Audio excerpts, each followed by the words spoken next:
Bonjour à tous et bienvenue pour ce nouveau webinaire de la SFEN. Nous avons le plaisir aujourd'hui d'accueillir Xavier Pijazi, qui est président du directoire de FTE, Réseau de transport d'électricité. Et Xavier va nous présenter l'étude de bilan prévisionnel 2023-2035, dont les derniers chapitres détaillés sont toujours en cours de publication. Établi en concertation avec l'ensemble des acteurs du secteur énergétique, ce travail est au cœur de l'élaboration de la stratégie française énergie-climat et documente plusieurs trajectoires permettant au pays d'atteindre ses objectifs de décarbonation et de réindustrialisation. Quelles sont les nouvelles trajectoires de consommation à l'horizon 2035? Quels sont les leviers pour atteindre les objectifs? Quel est le rôle attendu du nucléaire? Comment s'intégrera la France dans le système électrique européen? Voilà, tout un tas de questions et puis bien sûr les vôtres que nous allons poser à Xavier. Et sans plus tarder, je passe la main à Ludovic Dupin qui va animer ce webinaire. Merci à tous. Voilà. Un mot de contexte, vous le savez déjà, on va parler dans cet exposé et peut-être à travers vos questions de milliards d'euros. Honnêtement, aujourd'hui, les milliards d'euros de l'électrification, ça fait souvent peur. Moi, je les ramène toujours à la facture pétrolière et gazière de la France. Vous avez sous les yeux la facture énergétique de la France, de l'ordre de 50 milliards d'euros par an dépensés en hydrocarbures, gaz plus pétrole, avec une pointe de quasi 120 milliards d'euros en 2022. C'est dans ce monde-là qu'on se situe.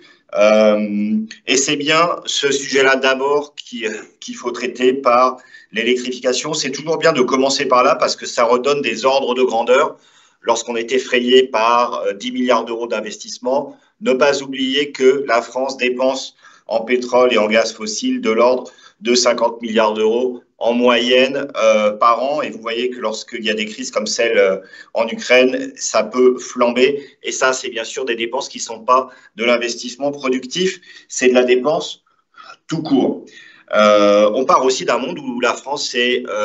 même si elle est dans les bons élèves européens, la France reste un pays relativement carboné, parce qu'un peu plus de 60% de sa consommation en énergie finale, c'est du gaz fossile et du pétrole. Donc, même si nous avons une belle électricité bien décarbonée, cette électricité ne représente aujourd'hui que de l'ordre de 25% de la consommation en énergie finale. Donc, l'enjeu, il est bien d'abord de substituer la dépense qui est sous vos yeux par essentiellement de l'électricité et des bioénergies. Voilà d'où on part. Alors, lorsqu'on travaille sur un bilan prévisionnel comme celui qu'on a publié il y a quelques mois, on travaille à la fois sur des chemins souhaitables que la France pourrait emprunter si elle voulait tenir ses objectifs qu'elle s'est fixés, et nous faisons traditionnellement des analyses de risque et des tests de sensibilité. Et c'est la même logique qu'on a retenue dans ce que nous avons publié. Nous avons construit un chemin souhaitable de la France, donc c'est un chemin d'électrification. Il est souhaitable pourquoi? Parce qu'en fait, c'est le chemin qui permet à la France de tenir ses engagements. Et d'ici 2035, parce que là, on est dans le BP 2035, donc on n'est plus à 2050. Il y a deux grands engagements que la France a pris. Bon, déjà, c'est d'être sur sa trajectoire nominale de sa décarbonation d'ici 2050, mais il y a le jalon 2030, qui est le jalon du Fit for 55, qui, lui, est particulièrement contraignant parce qu'il est tout juste devant nous. Et il y a un autre paramètre que la France s'est fixé, c'est un paramètre de regain en souveraineté énergétique et en souveraineté industrielle.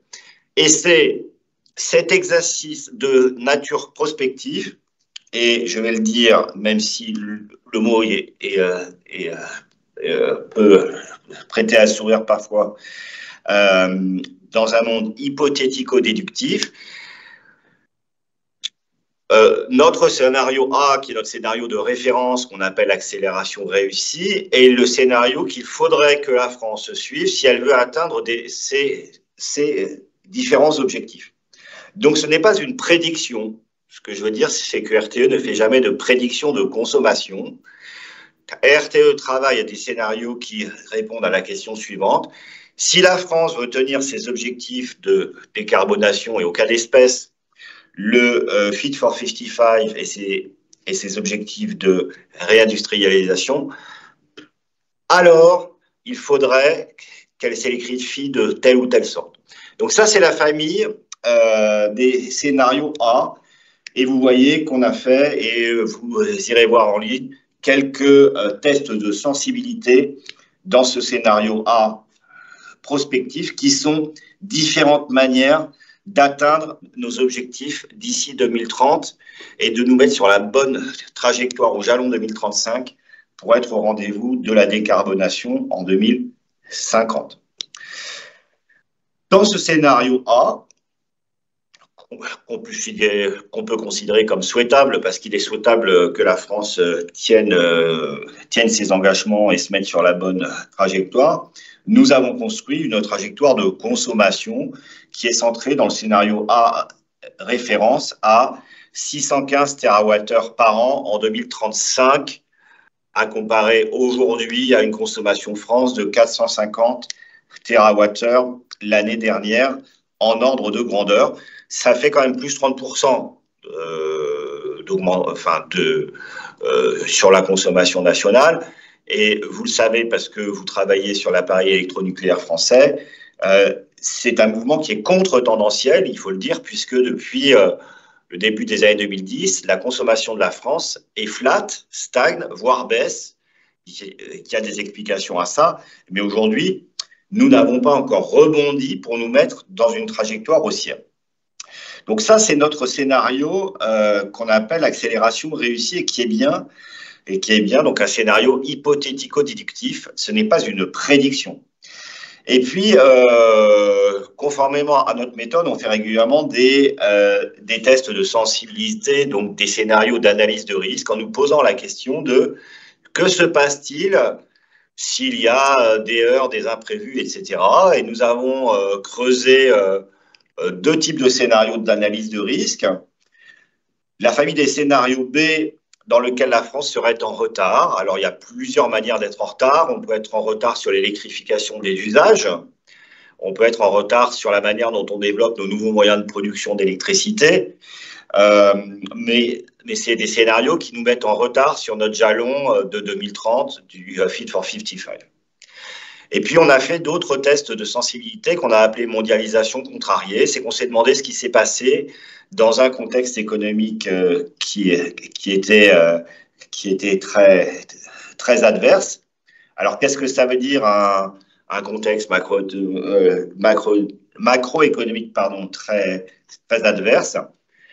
Eh bien, c'est une inflation qui est haute, c'est des taux d'intérêt qui sont hauts, c'est une croissance moindre, c'est des matières premières qui restent chères, c'est une consommation plus faible, c'est un renchérissement du coût des équipements nécessaires à la transition énergétique. C'est une augmentation des coûts de financement de la production parce que je vous avais dit que c'est des hypothèses où les taux sont hauts, avec tout ça ayant des impacts sur les revenus des ménages. Voilà ce contexte. Et je veux vous dire aussi que notre boussole reste toujours la sécurité d'approvisionnement. Donc, on se pose en permanence la question de comment le système boucle. Et je vous rappelle qu'on ne fait pas d'études de bouclage en volume annuel d'électricité. On simule la manière dont le système électrique fonctionne au pas de chaque heure, de tous les mois, de toutes les années, jusqu'au terme de notre étude. Et donc ici, jusqu'à 2035. Donc, on s'intéresse bien sûr au bouclage en puissance, puisque ce qui nous intéresse, c'est la sécurité d'approvisionnement. C'est une bonne indication de savoir si la France produit assez d'électricité tous les ans. Ce qui compte, c'est que tous les Français aient de l'électricité à chaque heure lorsqu'ils appuient sur l'interrupteur. Et bien évidemment, c'est ce qui reste, c'est ce qui reste que pour nous la première boussole. Alors, je vous ai dit que dans le scénario A, nous avions dessiné une trajectoire de consommation qui atteignait 615 TWh par an dans le scénario A référence. Bien évidemment, dans les exercices d'analyse de risque, vous comprenez, cette consommation est revue à la baisse. Dans la famille des scénarios B, on est entre 550 et 600 TWh par an, selon que la France est plus ou moins en retard, 3 ou 5 ans de retard sur sa trajectoire du Fit for 55. Et puis, dans le contexte macroéconomique adverse qu'on appelle mondialisation contrariée, nous sommes dans des intervalles entre 525 et 555 TWh de consommation France par an, à comparer aux 450 d'aujourd'hui. Voilà, alors il n'y a pas de scénario dans lequel la consommation d'électricité baisse et continue à baisser d'ici 2030 ou 2035, parce que dans cette hypothèse, cela voudrait dire qu'on a complètement loupé notre électrification et qu'on est vraiment totalement hors des clous de notre électrification nécessaire pour nos jalons de décarbonation d'ici 2030, 2035 et d'ici 2050. Voilà. Alors, il y a eu des changements entre ce BP qu'il faut considérer comme une mise à jour de la première partie de Futur Énergétique et le moment où on a publié Futur Énergétique lorsque j'étais venu vous en parler. 3 grands changements. Le premier, c'est la guerre en Ukraine qui a bouleversé, on l'espère transitoirement, enfin, qui a quand même bouleversé substantiellement les marchés de l'électricité en appuyant durement sur la question du gaz, et ça, nous l'avons intégré.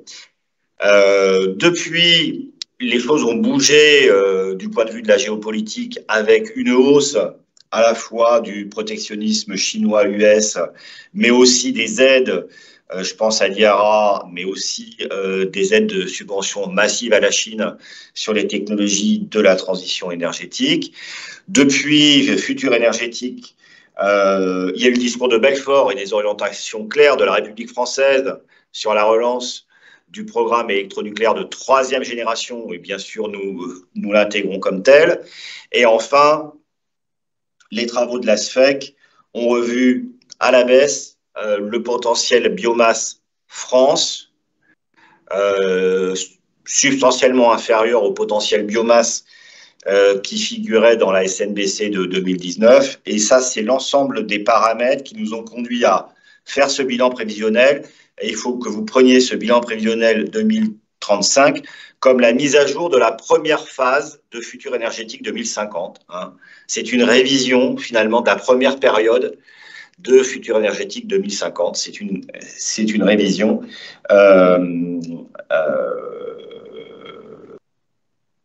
à mi-parcours, puisque là, on s'occupe de la période 2022-2035. Alors, qu'est-ce que ça change, par exemple, sur les questions de consommation? Vous voyez sur ce graphe, puisque j'étais venu vous parler, pour ceux qui étaient déjà là, des trajectoires de Futur Énergétique 2050 en termes de consommation. On est dans le monde, si on prend la référence de Futur Énergétique 2050, vu les orientations du gouvernement et du président, on se place donc désormais dans le monde qu'on appelle électrification renforcée et réindustrialisation lourde, qui sont les 2 scénarios combinés de Futur Énergétique 2050 qui nous projetaient, souvenez-vous, à 750 TWh consommation de France en 2050. Alors pourquoi? Parce qu'il y a le Fit for 55 qui est un jalon très dur et qui nous oblige à entrer dans un monde d'électrification accélérée, parce que là, pour le coup, nous avons besoin de ne pas nous mettre dans une décarbonation linéaire, mais donc d'accélérer le plus vite possible. Et on se place dans le monde de réindustrialisation lourde qui génère à court et moyen terme plus de consommation d'électricité. C'est la raison pour laquelle, et là, je vous ai représenté les comparants des trajectoires de consommation de Futur Énergétique 2050 que vous voyez en orange, comparé aux trajectoires du bilan prévisionnel, donc de la mise à jour que nous venons de sortir. Vous voyez qu'on est dans le gabarit, on est proche des trajectoires de conso de futur énergétique 2050 pour les hypothèses réindustrialisation lourde et d'électrification renforcée, et légèrement au-dessus. Pourquoi? Parce que le Fit for 55, ça nous oblige à anticiper un certain nombre d'électrifications d'usage, et ça supporte ce dessin d'une courbe de consommation rehaussée, mais on reste dans le gabarit de ce qu'avait projeté Futur Énergétique 2050. Alors, bien évidemment, ça vaut pour le scénario A, référence, que j'ai appelé le scénario souhaitable, enfin celui que la France devrait suivre si elle voulait tenir ses engagements européens. Bien évidemment, les trajectoires de consommation sur nos tests de sensibilité sont inférieures, soit que la France est en retard, donc c'est les scénarios B, donc vous voyez que ça abat les trajectoires de consommation, soit que nous plaçons dans un monde dit de mondialisation contrariée, donc en gros de paramètres macroéconomiques très défavorables, où là, vous voyez que ça nous conduit à dessiner des trajectoires de consommation nationale d'électricité vraiment basses. Voilà, je voulais vous montrer ça parce que c'est important de replacer cette mise à jour dans le contexte de Futur Énergétique 2050, qui à nos yeux reste valable à l'échéance 2050, mais pour laquelle à la fois le cumul de la guerre en Ukraine et des impératifs du Fit for 55 justifiait de mettre à jour la première période parce qu'on est confronté à une forme de super-accélération nécessaire. Voilà. Alors, je vais passer à la question comment on fait. Et donc désormais, je vais me concentrer sur la trajectoire qu'on appelle A référence. Donc tout ce que je vais vous dire désormais n'est valable que pour la trajectoire de référence. Et donc la question qu'on s'est posée, c'est comment est-ce qu'on est capable de boucler un système. Il me reste 8 minutes Oui, vous avez encore 10 minutes si vous voulez, 5-10 minutes. Ok. Tu passes? La question qu'on s'est posée, c'est en fait comment ça boucle dans ce scénario de A à référence, c'est-à-dire c'est le scénario dans lequel la France tient ses objectifs.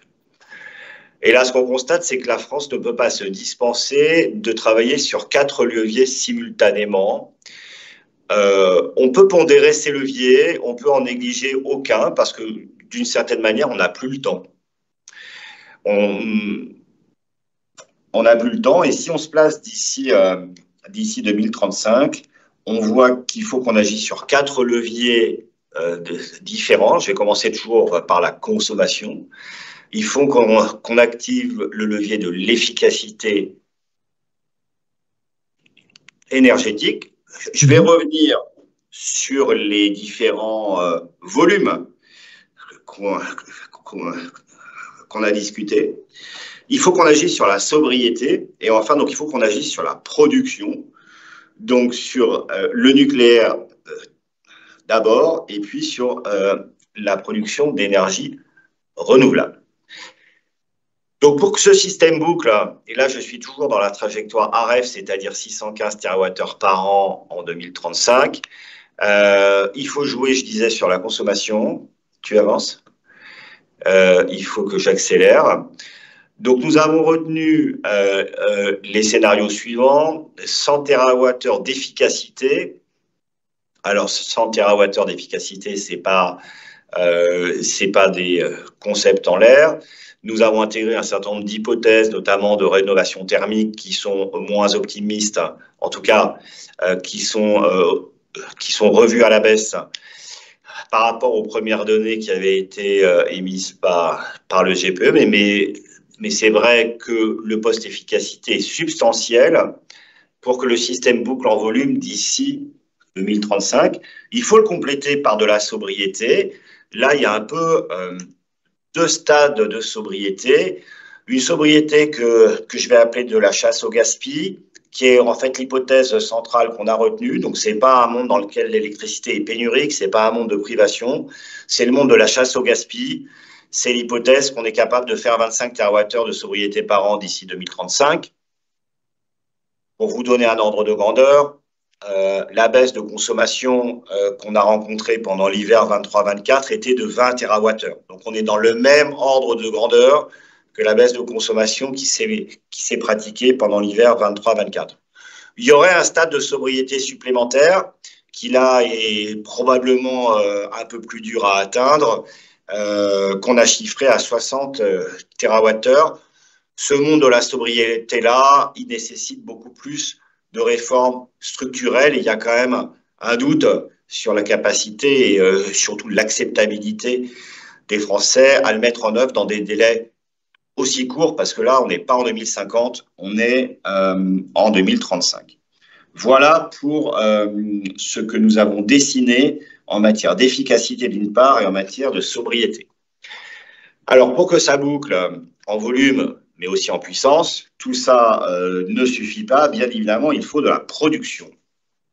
Et je vais commencer par le nucléaire français, en vous disant que nous avons retenu une hypothèse prudente dans notre projection, puisqu'on a retenu un disponible sur le parc nucléaire français, donc sur ces 56 tranches, de 350 TWh par an, plus 10 TWh liés à la mise en service de Flamanville 3, ce qui fait 360 TWh par an de nucléaire projeté d'ici 2035. Je le dis, c'est prudent, donc c'est très atteignable. Bien évidemment, nous avons dit que si le parc nucléaire revenait à 400 TWh par an, comme c'est son historique de production entre le début des années 2000 et 2019, bien évidemment, c'était mieux. Donc, on a dit 360 TWh prudent, 400 TWh souhaitable, et ça, c'est la variable haute. Vous voyez aussi qu'on est capable de faire des stress tests en cas d'indisponibilité des réacteurs. Ça, c'est très intéressant de faire ces stress tests pour faire le bouclage en puissance, donc le bouclage sur la sécurité d'approvisionnement. Donc ça, c'est ce que nous avons retenu du côté du parc nucléaire. Bien évidemment, comme on se projette d'ici 2035, il n'y a pas de PR2 encore, hein, donc là, on raisonne dans le monde du nucléaire de deuxième génération et des générations des tranches de 900 jusqu'à 1450 qui sont en ce moment couplées sur le réseau. Cette énergie nucléaire ne suffit pas. Elle ne suffit pas si on se projette dans un monde qui consomme 615 TWh environ en 2035. Donc, il faut construire plus d'énergie renouvelable qui finalement est le seul vecteur mobilisable d'ici 2035 et le seul nouveau vecteur de production d'électricité mobilisable d'ici 2035. En prenant des hypothèses sur la production hydro, mais là, pour faire court, les capacités d'accroissement substantiel de la production hydroélectrique française sont plutôt faibles dans ces délais-là. D'ailleurs, dans Futur énergétique, même d'ici 2050, on n'avait pas dessiné une augmentation de la production hydraulique substantielle. Et donc, il faut faire des énergies renouvelables, soit de l'éolien, soit du solaire. Et en ordre de grandeur, il en faut quand même beaucoup, parce que si on se place dans ce scénario à 615 TWh en 2035, il faut qu'on produise entre 270 et 320 TWh d'énergie renouvelable par an. Alors, on va faire en direct une petite addition ou une petite soustraction. Aujourd'hui, la France produit de l'ordre de 120 TWh d'énergie renouvelable par an, 60 d'hydro et 60 d'éolien plus solaire. On va prendre l'hypothèse que la production d'hydro d'ici 2035 bouge peu, donc je vais garder mes 60, je les mets dans ma poche. Et si on veut atteindre 270 à 320 TWh de production de renouvelables d'ici 2035, en complément de la disponibilité de l'appareil électronucléaire, eh ben, ça fait beaucoup. Ça veut dire qu'il faut que la production solaire et d'éolien passe de 60 TWh par an à plus de 200, substantiellement plus de 200 TWh, peut-être même 240. Ça fait une multiplication par 4. Donc, vous voyez que le défi est grand. On a scénarisé ces différents objectifs en rythme par an. Ce n'est pas inaccessible, mais c'est très ambitieux compte tenu des rythmes actuels. Il faudrait qu'on passe entre 4 et 7 gigawatts de solaire par an. Je crois que l'an dernier, on a fait 3,5. On n'est pas très loin. Qu'on maintienne le rythme d'éolien terrestre à 1,5 gigawatts par an. C'est le rythme historique, mais qui s'est largement dégradé en 2023 et qui va se dégrader en 2024. Et nous avons repris à notre compte le plan offshore français qui prévoit 18 gigawatts d'offshore en 2035. Voilà ce que ça veut dire.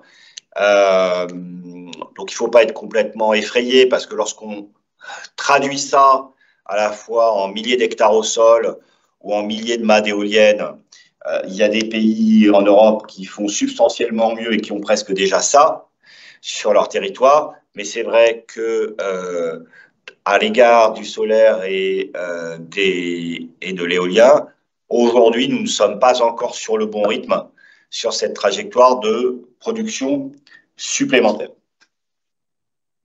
Voilà ce que je voulais vous dire sur la production. Alors, il me reste combien de temps? 0 minutes? Bon, allez, 2-3 minutes, on va dire.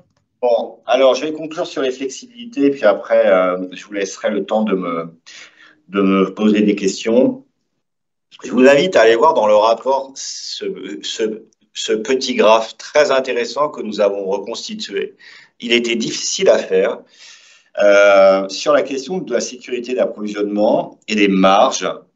Ce qui s'est passé en France depuis 2010 sur cette question des marges qui concerne la sécurité d'approvisionnement et qui appelle à la suite des questions de flexibilité. Je ne vais pas m'étendre dessus, mais comme ces questions de marge sont très présentes dans le débat public et que les flexibilités sont à l'ordre du jour, je vous invite à aller le lire précisément.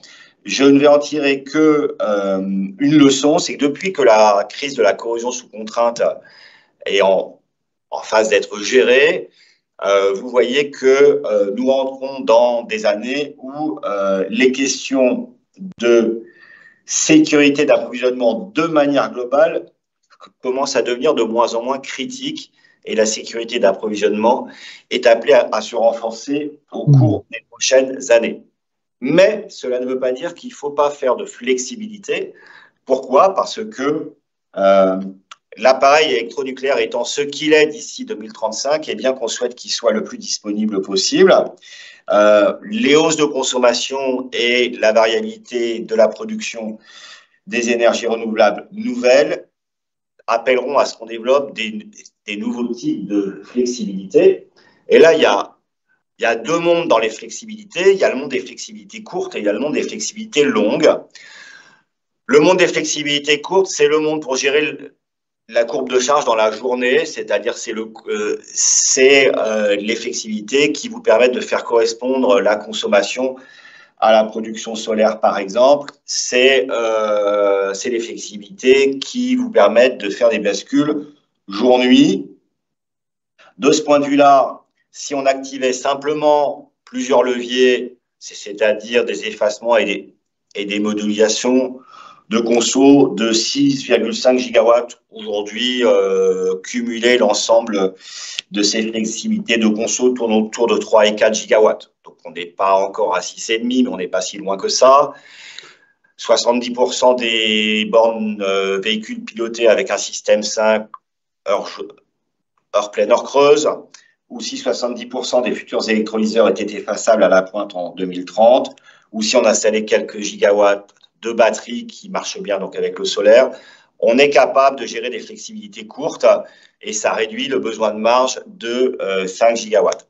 En revanche, il faut qu'on se préoccupe aussi des flexibilités longues. Alors, pourquoi est-ce qu'il faut se préoccuper des flexibilités longues? Parce que, tout simplement, il y a des années avec plus ou moins de vent et que cette question de la sécurité de l'approvisionnement, elle ne se traite pas que de manière journalière, elle se traite de manière intermensuelle, voire intersaisonnière, voire de manière interannuelle. Et donc, il faut qu'on complète ces besoins de flexibilité courte avec des flexibilités longues. Et on a dimensionné ça à l'horizon 2030-2035. Et là, il y a des résultats finalement assez simples que j'énonce dans cette slide. Il faut des flexibilités longues, sauf si nous sommes capables de garantir 55 gigawatts de puissance disponible de l'appareil nucléaire tous les hivers. Sauf si on est capable de mettre en place un plan de sobriété collective qui va au-delà des gestes simples. Donc là, on rentre dans le monde des 60 TWh de sobriété que vous avez vu passer tout à l'heure dans mes slides. Et sauf si, d'ici 2030, on est capable de développer massivement des nouvelles steppes. Honnêtement, d'ici 2030, c'est peu crédible. En revanche, rétablir la disponibilité du parc nucléaire à 55 gigawatts garantie tous les hivers, ça l'est plus. Et difficile à dire si les Français seraient d'accord pour faire 60 TWh de sobriété par an d'ici 2035. Si on n'arrive ni à faire cette dispo du nucléaire, ni la sobriété, ni ces steps, alors on a estimé à 3 gigawatts le besoin de thermique. Alors, ce n'est pas des besoins de thermique supplémentaires, ça peut être des centrales à charbon qui existent et qui sont reconverties à la biomasse complètement ou partiellement. Ça peut être des nouvelles unités thermiques qui fonctionnent d'emblée avec des carburants décarbonés. Ça peut être aussi, mais ça c'est une décision politique et presque une décision climatique, mais je pense que c'est plus politique que climatique, de maintenir notamment les dernières centrales à charbon ouvertes, au moins je pense a priori partiellement reconverties à la biomasse. Retenez que l'ordre de grandeur de ces moyens de flexibilité longue, c'est 3 gigawatts d'ici 2030-2035. Voilà, je vais m'arrêter là, Ludovic. Je n'aurai pas le temps de parler d'Europe ni de parler d'économie, mais je vais répondre à vos questions déjà. Merci beaucoup Xavier pour cette présentation déjà qui est très claire. Et il y a énormément de questions, notamment sur l'Europe et sur plein de choses. Alors je vous rappelle que pour poser vos questions, c'est l'outil Slido en haut de l'interface Teams et vous pouvez voter pour les questions, mais il y en a déjà beaucoup. Donc on va essayer de toutes les prendre, mais je ne suis pas sûr qu'on y arrive. Alors Xavier, oui, pardon. Xavier, vous n'êtes pas à la scène pour rien, parce que la première question est 100% nucléaire. On vous demande, vous avez présenté des hypothèses prudentes de production, mais on vous demande quelles hypothèses prend RTE sur le nucléaire en matière de durée de vie, d'augmentation de puissance, de déploiement des SMR et de nombre de PR2. Alors, toutes ces questions, elles ne se posent pas d'ici 2035, parce que d'ici 2035, on n'aura pas de PR2 couplé sur le réseau de transport, on n'aura pas de SMR en service, alors peut-être en 2035 pile, mais pas avant. Donc, on n'a pas pris d'hypothèse d'augmentation de puissance unitaire pour le moment, parce que le sujet est à l'étude, il est ouvert, mais il n'est pas tranché. Donc, aujourd'hui, j'ai dit qu'on avait pris une hypothèse prudente de disponibilité. Donc, il s'agit des tranches telles que nous les connaissons en intégrant aussi les arrêts de maintenance, les VD nécessaires, les durées d'arrêt pour le grand carénage, etc. Et on a bien travaillé sur le parc existant. Hein. D'ici 2035, on n'est pas dans le monde du nouveau nucléaire. Alors, si vous me posez la question de quelles hypothèses on a prises pour le nouveau nucléaire, bah là, je vous renvoie donc à notre publication de Futur énergétique 2050, où là, oui, nous avons travaillé un scénario N1 qui comportait 8 tranches d'EPR2 d'ici 2050, un scénario N02 qui comporte 14 EPR d'ici 2050, c'est le scénario qui a été retenu par l'État, et le scénario N03 qui comportait 14 EPR2, 4 gigawatts de SMR, donc de New World, d'ici 2050, ainsi que le prolongement de 8 gigawatts de nucléaire de deuxième génération au-delà de 60 ans. Voilà, donc ça, c'est les différents scénarios que nous avons posés en 2050. Là, je me projette en 2035. En 2035, il n'y a pas besoin de se poser la question de jusqu'à quand vivent les tranches nucléaires. D'ici 2035, on prend l'hypothèse qu'elles sont toutes en service, donc elles vivent toutes.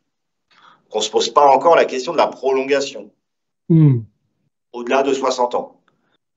Et industriellement, on sait que d'ici 2035, on ne pourra pas mettre en service un EPR2, ni même un New World. Donc, on n'intègre pas la mise en service ni de l'EPR2, et donc du premier à Penly, ni de New World. Ça ne veut pas dire que ça n'arrivera pas entre 2035 et 2040, mais là, on s'est arrêté à 2035. D'accord. Voilà. Et je rappelle à Sven que c'est suite à nos travaux de futur énergétique que l'option a été prise par le président de la République, finalement de s'inscrire dans un scénario de relance du nouveau nucléaire. Ce qu'il a décidé, c'est un mélange du scénario N02 et N03, puisque il a bien parlé de 14 tranches de PR2 d'ici 2050, mais aussi du lancement du programme SMR, donc une sorte d'entre-deux entre notre scénario N02 et N03 de futur énergétique 2050. En effet. Merci beaucoup. Alors, vous évoquiez l'Europe, que vous n'avez pas pu aborder dans la présentation initiale. Alors, c'est peut-être le moment. On vous pose la question, que penser de la robustesse des stratégies des pays voisins? Ces incertitudes peuvent-elles nous impacter et comptent-ils sur nos exportations? Alors, on a été dans notre bilan prévisionnel, et je vous renverrai au chapitre sur l'Europe, on a été très prudent sur la contribution des pays voisins à la sécurité d'approvisionnement française. Donc, on intègre leur stratégie, mais on ne compte pas plus sur eux demain qu'on ne compte sur eux aujourd'hui. Vous savez qu'aujourd'hui, la France est très exportatrice en moyenne, mais qu'il arrive qu'il y ait des jours qu'on ait besoin d'importer, tout simplement parce qu'il y a une différence de demande et de prix de marché. Donc, il faut déjà dire que la France, si elle est structurellement exportatrice, elle ne passe pas chaque seconde à faire transiter de l'électricité vers les pays voisins. Il y a des heures, il y a des jours où la France est importatrice nette. Et il faut dire que pendant l'hiver 2022-2023, ça nous a beaucoup servi. Les intercos nous ont permis de garantir la sécurité d'approvisionnement. Donc ça, c'est une première chose. Dans la projection qu'on fait à 2035, les nouvelles interconnexions qu'on met en service d'ici là, elles peuvent être utilisées plutôt pour faire de l'exportation si la France arrive à produire beaucoup d'électricité. Et c'est une production d'électricité qui trouve sa place sur les marchés, parce que soit c'est de la production à coût marginal nul, donc c'est de l'ENR, soit c'est de la production nucléaire, qui est bien évidemment beaucoup plus concurrentielle dans le merit order que la production à gaz et au charbon. Donc c'est bon pour la balance commerciale française. On a donc intégré les interconnexions comme ça. En revanche, on n'a pas fait le pari d'utiliser ces interconnexions pour se reposer sur la production des voisins et pour garantir notre sécurité d'approvisionnement. Voilà ce que je voulais dire. Donc là aussi, c'est une position prudente.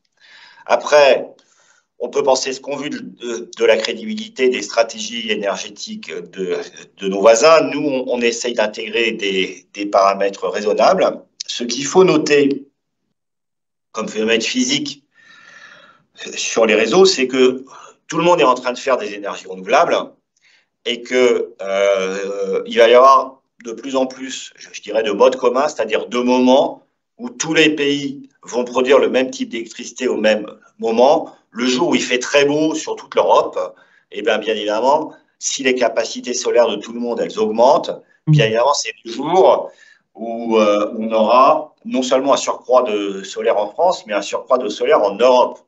Et c'est pour ça tout à l'heure que je parlais des flexibilités courtes, c'est-à-dire qu'il est important qu'on arrive à développer de la flexibilité de consommation parce que c'est justement dans ces moments qu'il y aura de la valeur à aller brancher sur le réseau un certain nombre d'usages qui sont pilotables.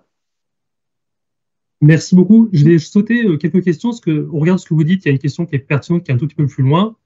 Vous avez présenté le bilan énergétique de la France en tout début de présentation. Mais quel est le bilan électrique de la France? Est-ce que la France est toujours exportatrice nette? Et est-ce que RTE travaille ou doit travailler à garder cette performance? Oui, la France, c'est la seule année où la France n'a pas été exportatrice nette, c'était l'année de la crise de la corrosion sous contrainte. Sinon, la France est redevenue exportatrice nette assez largement. Historiquement, la France exporte en ordre de grandeur de l'ordre de 50 TWh d'électricité par an. Il y a même eu des records bien supérieurs. Donc, oui, dans les trajectoires, nous projetons une France fortement exportatrice. Comme c'est écrit dans le slide, c'est sans regret du point de vue climatique, puisqu'en fait, nous exportons de l'électricité propre. Donc, lorsqu'on exporte de l'électricité, on participe de la décarbonation du continent. Et d'ailleurs, c'est pour ça que notre électricité s'impose. Voilà. Donc, on est dans ce monde-là. On change de sujet, on quitte l'Europe, on part aux États-Unis. On parle beaucoup en Californie de la duck curve, je ne connais pas l'expression, la duck curve, et des contraintes de gestion du réseau liées à la part croissante de la production solaire en été. Est-ce qu'on commence à avoir ces contraintes en France?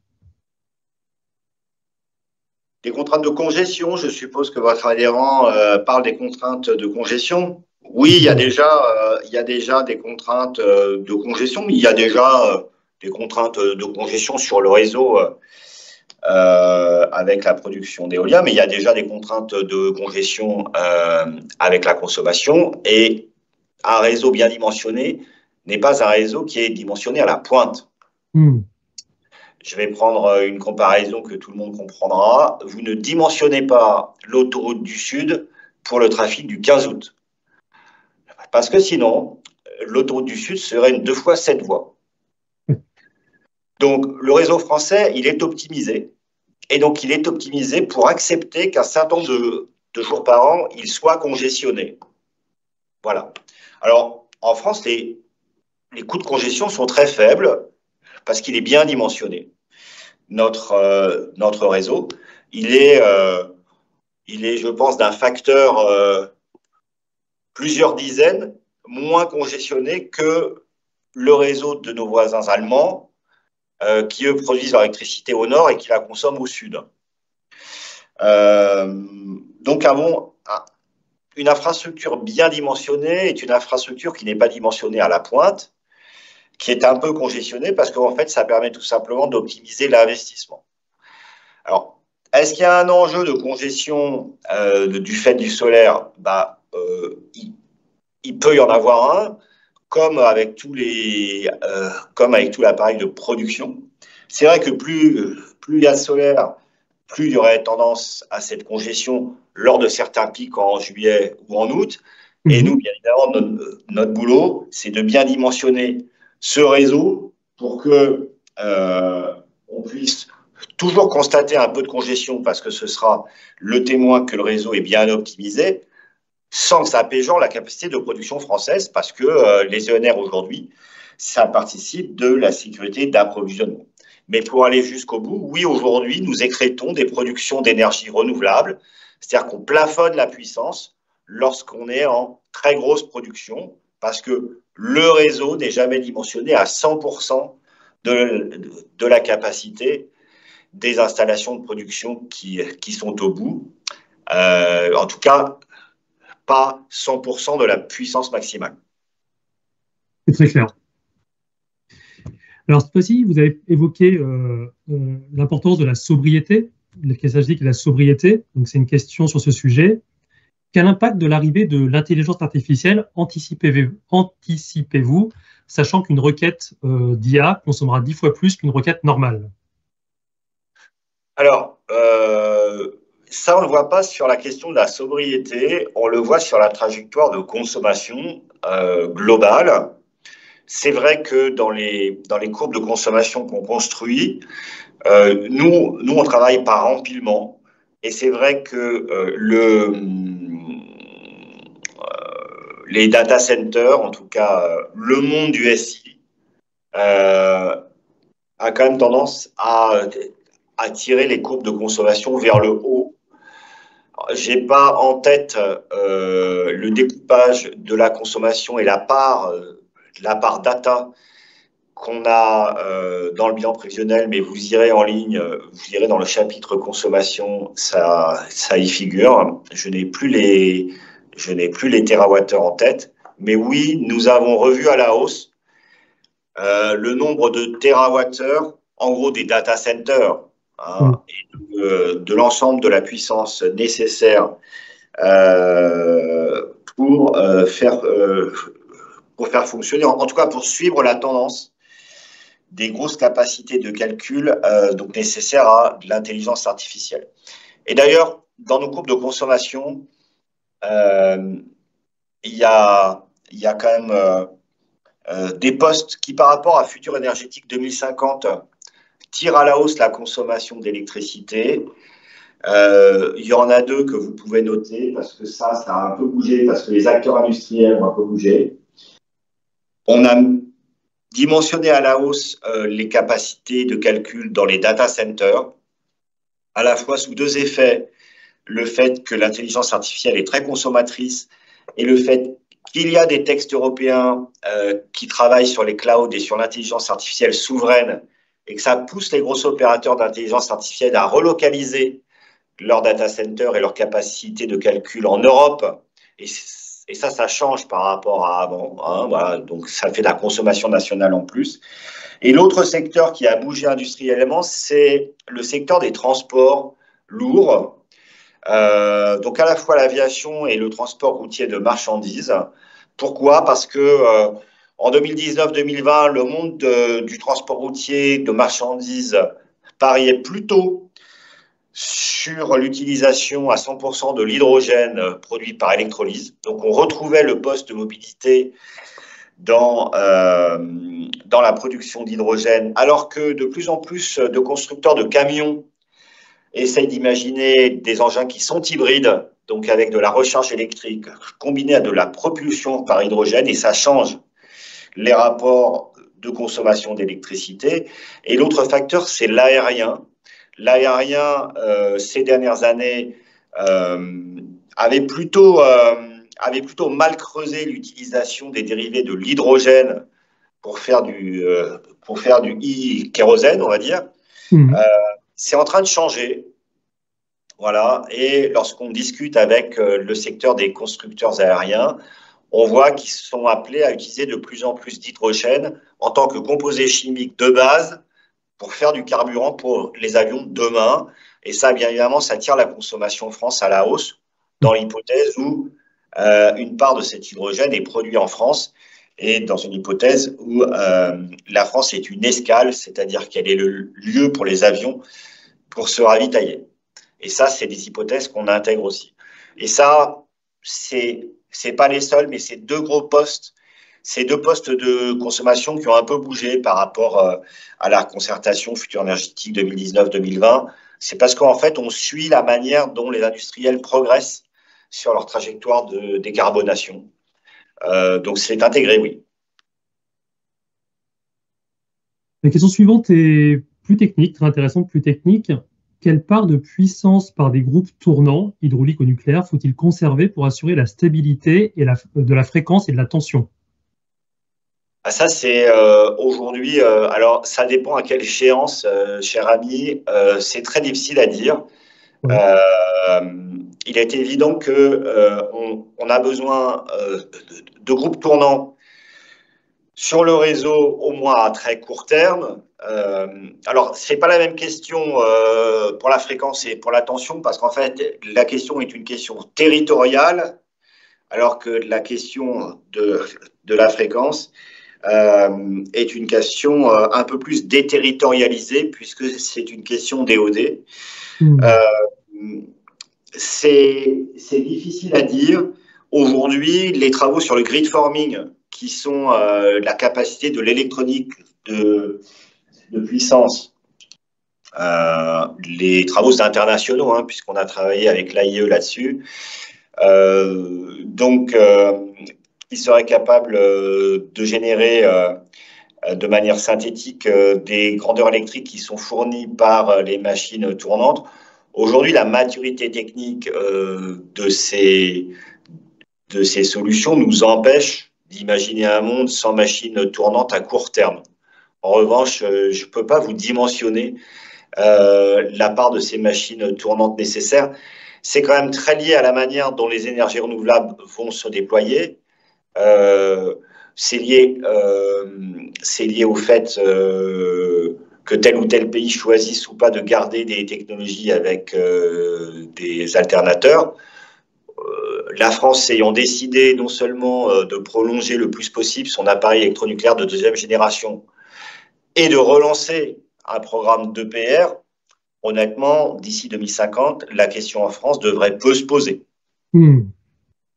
Puisqu'on peut bien évidemment aller chercher de la fréquence dans les alternateurs des tranches nucléaires et utiliser ces machines tournantes pour aller chercher de quoi gérer la puissance réactive. Donc, dans un monde théorique, la question elle peut se poser, mais dès lors que la France a dit qu'elle gardait son nucléaire au maximum et qu'elle en construisait du nouveau, je ne crois pas que la question se pose à court terme. Il n'y a plus d'enjeu direct. OK. On revient au niveau européen. La France, enfin non, pas du tout, excusez-moi, on vient en France. La France risque-t-elle de devoir construire des centrales à gaz pour sécuriser son approvisionnement, comme nos voisins? Non, je l'ai dit tout à l'heure, la question qu'on se pose, c'est uniquement la question des flexibilités longues. Dans un monde où il y aurait plus de NR demain qu'aujourd'hui, parce que si on veut couvrir 615 TWh de consommation par an, bah en fait, il faut du productible en face. Et dans la mesure où le parc nucléaire peut donner 360 à coup sûr, et si possible 400, tout le monde conçoit qu'il en manque. Bon. Donc, s'il manque du productible annuel et a fortiori en puissance à chaque heure, il faut qu'on garantisse la sécurité d'appro. C'est la raison pour laquelle on a dimensionné ces flexibilités longues. Donc, ces flexibilités longues, nous, d'ici 2035, on les a dimensionnées à 3 gigawatts, ce qui n'est pas beaucoup, hein, mais ce n'est pas nécessairement des nouvelles centrales au gaz. Ça peut être de la reconversion de centrales existantes. Le cas échéant pour des moyens qui pourraient être d'hyperpointe, des TAC, sauf si, et on peut revenir à la slide d'avant, sauf si le parc nucléaire peut garantir au système électrique qu'il est disponible à 55 gigawatts chaque hiver. Dans cette hypothèse-là, on n'a pas besoin de centrales thermiques supplémentaires.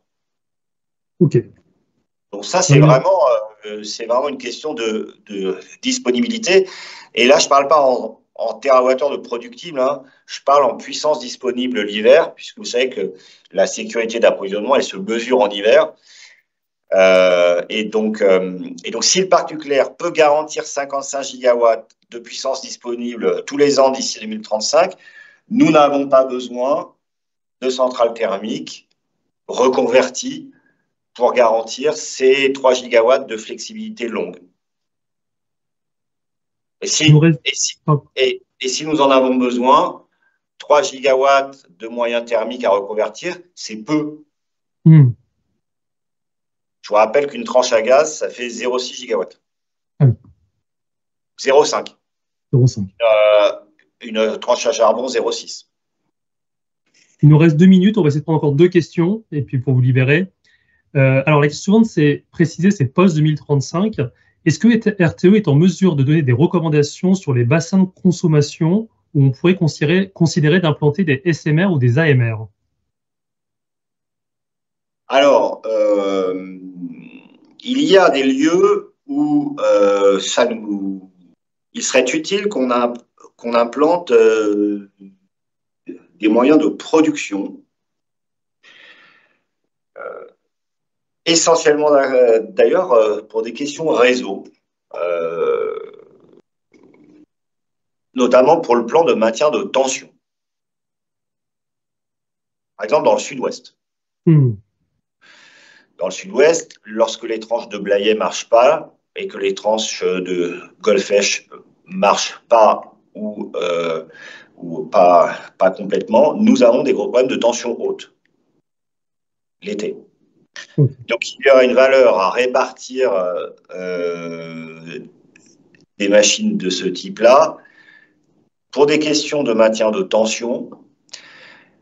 Est-ce qu'il y aurait valeur à les répartir pour des questions de congestion et en gros pour éviter de faire du réseau? La réponse est ça dépend du client. Puisqu'un SMR, ça s'arrête pour maintenance.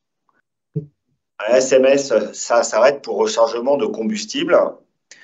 Et aujourd'hui, nous n'avons pas trouvé de clients, de gros industriels, qui rentreraient dans un deal de financement d'un appareil de production pour ses biens propres et qui accepterait donc d'arrêter sa production lorsque le SMR serait en maintenance.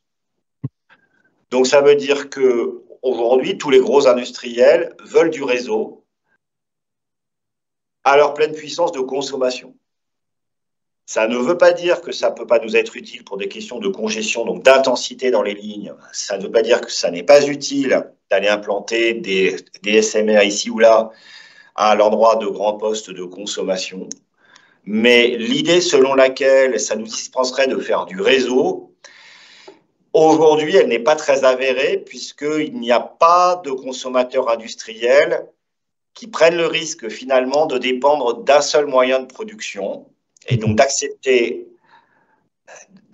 d'arrêter et en gros de mettre en croix son propre chiffre d'affaires au moment où cet appareil de production serait arrêté pour telle ou telle raison. Et ça, c'est valable que ce soit du nucléaire de 3e génération, du SMR ou n'importe quoi d'autre. Voilà. Je vais prendre une dernière question, même si on déborde un tout petit peu, parce qu'elle me semble importante. C'est sur le sujet de l'adaptation au changement climatique. Quelles sont les parties du système électrique les plus sensibles?